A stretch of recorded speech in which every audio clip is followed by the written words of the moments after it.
தூய்மையான புதுச்சேரி என்ற இலக்கை அடைய வார இறுதி நாட்களில் சிறப்பு துப்புரவு பணி மேற்கொள்ளப்படும் என்று மாநில துணைநிலை ஆளுநர் கிரண்பேடி தெரிவித்துள்ளார். புதுச்சேரி சட்டக்கல்லூரி ஆம்பூர் சாலையில் தூய்மை பணியை ஆளுநர் கிரண்பேடி தொடங்கி வைத்தார்.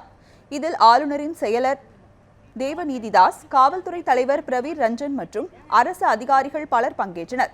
நிகழ்ச்சிக்கு பின்னர் செய்தியாளர்களிடம் பேசிய கிரண்பேடி, பொதுமக்கள் புகாரின் பேரில் துப்புரவு பணி மேற்கொள்ளப்பட்டு வருவதாக கூறினார். வாரந்தோறும் சனி ஞாயிற்றுக்கிழமைகளில் சிறப்பு துப்புரவு பணி மேற்கொள்ளப்படும் என்று கூறிய கிரண்பேடி, தூய்மையான புதுச்சேரியை தங்களது இலக்கு என்றும் கூறியுள்ளார். For people also, the residents of this area, to connect with the officials if there's a problem in the open house from 5 to 6, whether it's Secretary PWD, whether it's a municipal commissioner, whether it's a chief engineer, anybody connect with them on the open house 5 to 6, tell them your problem, but you be cooperative.